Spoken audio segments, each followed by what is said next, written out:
Welcome back. Now, John Sweeney aside, it is not easy to find out what's really going on inside North Korea, possibly the most repressive and reclusive regime on earth. It's not easy for North Koreans to find out anything about the outside world either.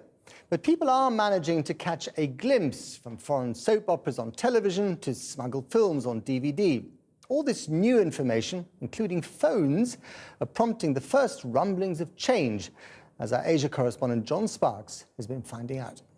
It is a formidable barrier, an imposing frontier that few are permitted to cross. On the other side sits North Korea, secretive and largely unknown. But at a border crossing, we found a group who know plenty about the North. South Korean businessmen who work at an industrial estate on the other side of the line. The complex was shut down last week as tensions rose, and as they gathered for news, we asked them for an insight into their North Korean colleagues' lives. Well, I've never seen well-fed people there. I've never seen them eat, never seen their lunchboxes even. We eat and rest separately. Still, they are learning about each other. They can see us in our cars, but they only ride bicycles, so they know there's a difference. The complex exposes the nation to a dangerous idea, that outsiders live in comfort and plenty. Mr. Sang told me how he offered one North Korean worker a lift after work. She asked me, whose car is this? In North Korea, only the government has cars. I told her it was my own, and she said, oh, there's such a thing? She now thinks South Koreans are really rich. By any standard, North Korea is one of the poorest countries on earth.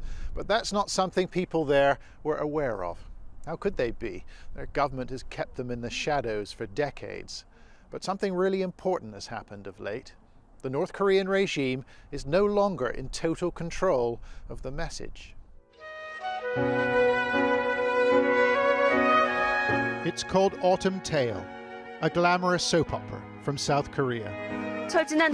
And this vision of the good life is now available in North Korea on DVD. We see a group huddled round the TV, captivated by the drama. But they're taking a risk of prison camp or even execution by watching it. A dog begins to bark nearby, and the house owner says, "Turn it off now, are you out of your mind?"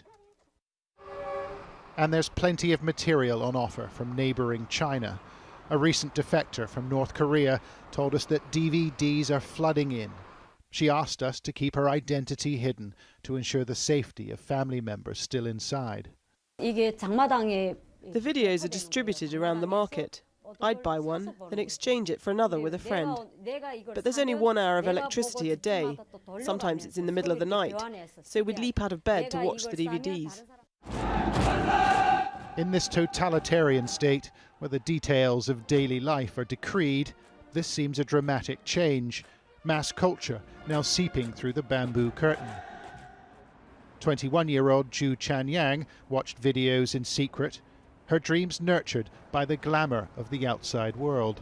I wanted to have long hair, loose like this.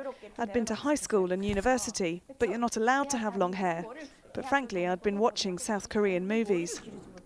Dissatisfaction with the state is fueled by a basic reality. The regime is unable to provide for its people. To survive, they must hustle, trade or steal. But millions go hungry in North Korea.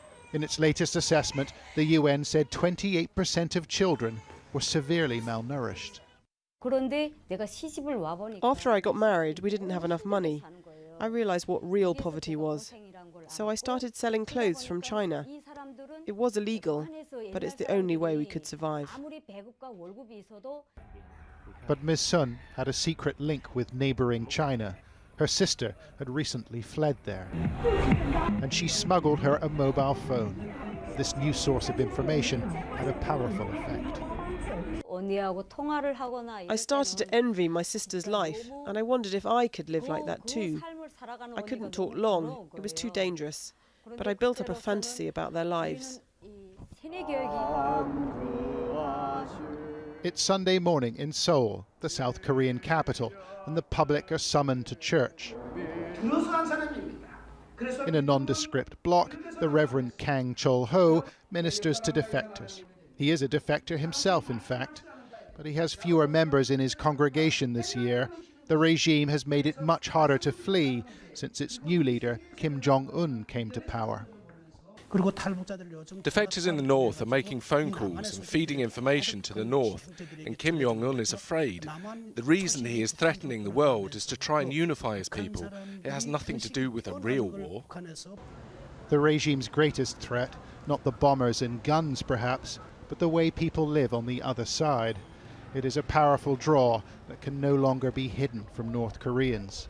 And those who take the risk and make it to the south, well, they're unlikely to forget where they've come from. The air was clean, the countryside lovely, but there was no freedom of expression, thought or travel. Still, I dream of my friends every day. I miss them so much.